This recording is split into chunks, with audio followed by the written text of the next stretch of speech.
It's Mark and Pete. Hello and welcome to the show. More colourful conversations with Mark and Pete. Yes, this is the show dedicated to religion, politics and business. Each week, Clergyman Pete and Businessman Mark debate an important topic. Well, this week we debate our fascination for a fight.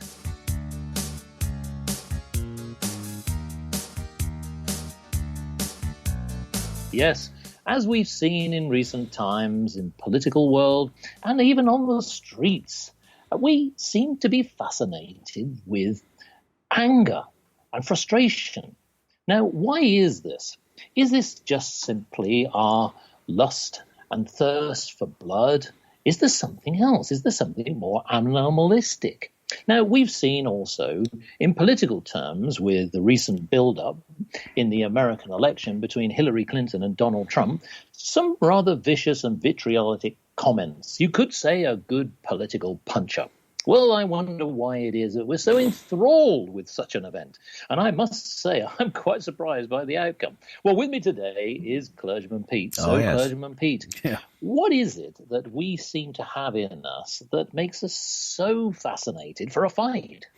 Well, I think that naturally us humans, and I'm including you in that definition, I think that we humans have this innate bloodlust. We like the fight, or more specifically, we like to see others fighting, others behaving badly, so we can think well of ourselves. Proverbs 29 verse 10, I've got down as a Bible verse. It says, "The bloodthirsty hate a person of integrity." I think that's it. If we had a civilized debate in the political arena, for example, we wouldn't like it so much. I think that we tend to get the sort of political discourse that we deserve. Yes. Well, like you say, maybe perhaps if things were held with a little bit more decorum, it wouldn't be as entertaining, as we've seen in the build-up and the American election. But is it also more that something in us is more about the survival of the fittest, in the sense that we like to see the real cut and thrust and the punches being thrown, and to see who it is that will actually win. Is there something in it that really if we sort of conducted ourselves with grace, etc., that perhaps maybe we might not even survive as a species. Maybe we thrive on the fight. Like a survival characteristic is that we love the fight. Yeah, well, there could be something in that. And if you're signing up to evolutionary theory, I guess that gives more weight to it.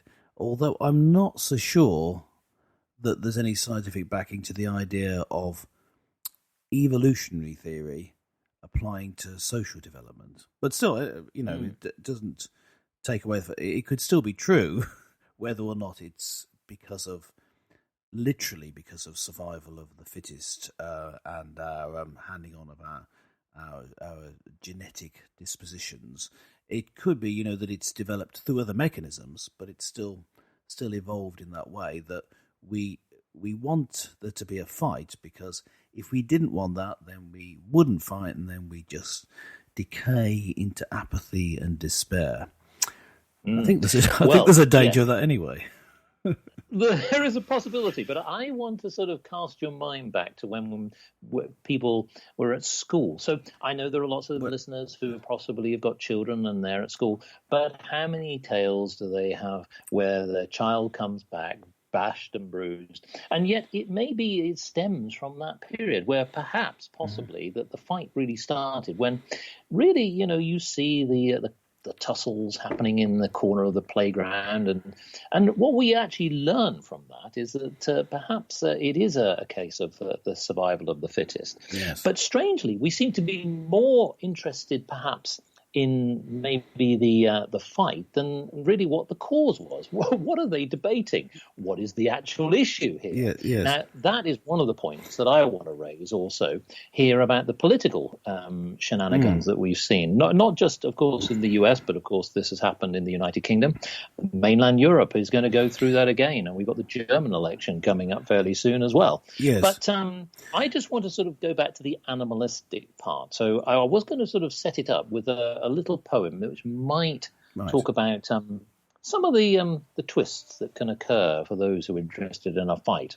Okay. This is a little poem, and it's called Tale with a Twist. Vicious Victor, the boa constrictor, was a fearless and frighteningly long snake.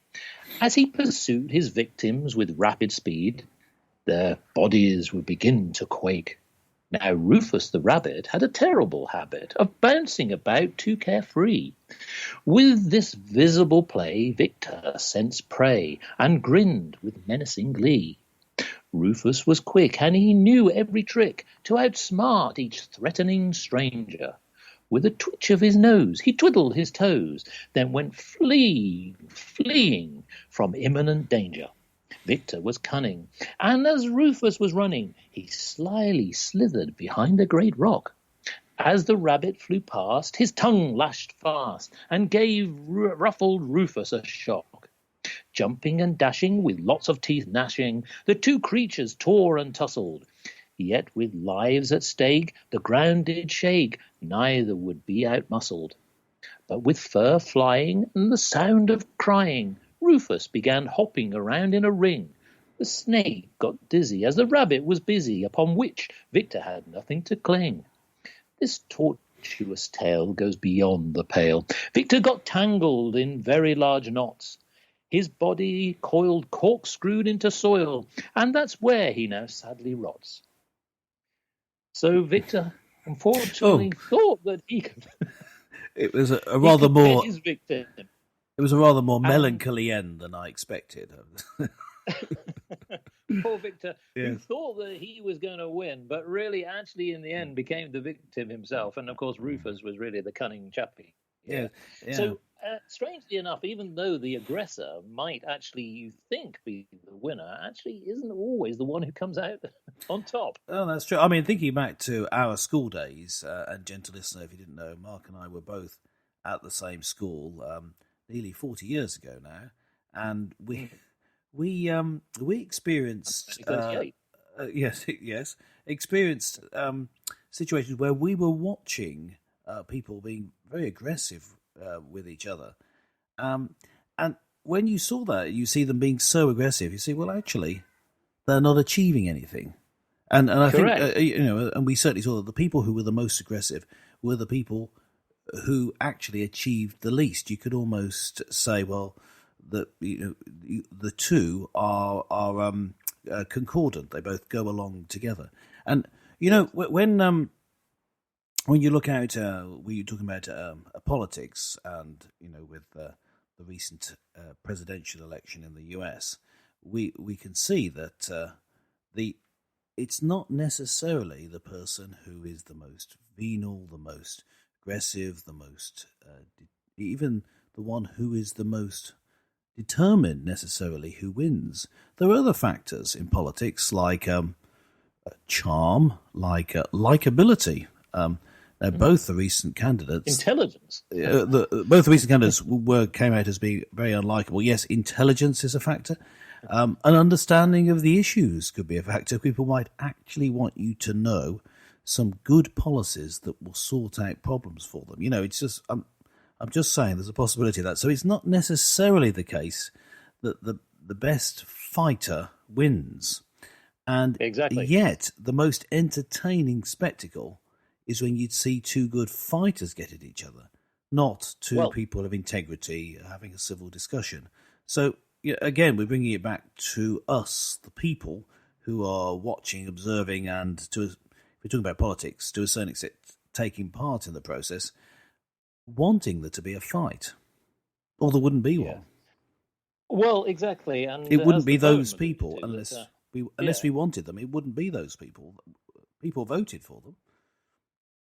Yes, and as the poem referenced it, the vicious Victor, who was the bully, of course, in the whole story, Yeah. and Rufus being the victim. But in the end, as we sort of referenced, whether it's in the school Yeah. playground or in politics, the aggressor doesn't always come out on top. Now, I must admit though that this isn't just consigned to politics. It also applies in business too. Yeah. You can be very aggressive. And I can say that there are many companies who, for example, an aggression to take over businesses, acquisitions, for example. Many companies grow on acquisitions, and sometimes there's a lot of logic behind that, and it can work.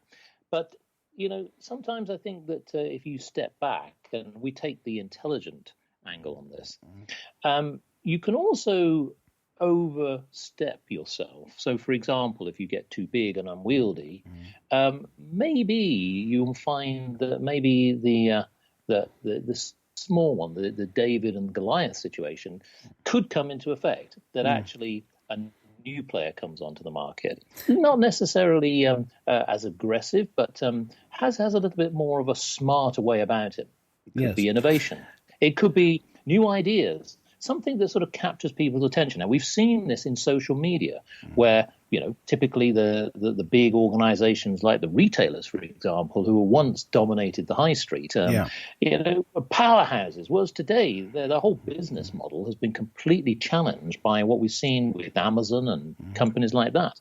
So if you think about the fight also can be applied in different areas as well. Yes. Now, if you look at it in religious terms, you often see people squabbling over points of doctrine in terms more of like catchwords or summaries or really simplistic terms to which encapsulates a whole area of theology, like the arguments between Calvinists and Arminians, for example. You're a Calvinist, you're an Arminian. Someone looking on might think, I don't know what either of those terms mean, but this is a good fight.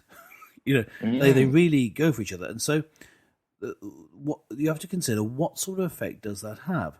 Well, the usual comment that I get when you see different factions within Christianity duking it out over a point of belief, people say, well, that's not very loving, is it? And it doesn't seem to portray the religion that well. But there's another way of looking at it. You say, well, at least they care. There's some passion there. So, there's this idea that we want to see a fight. Is that a good thing? Well, there's a bad side to it. Maybe we don't care so much about integrity because we want to see a good fight. But at least with a fight, you're seeing some passion.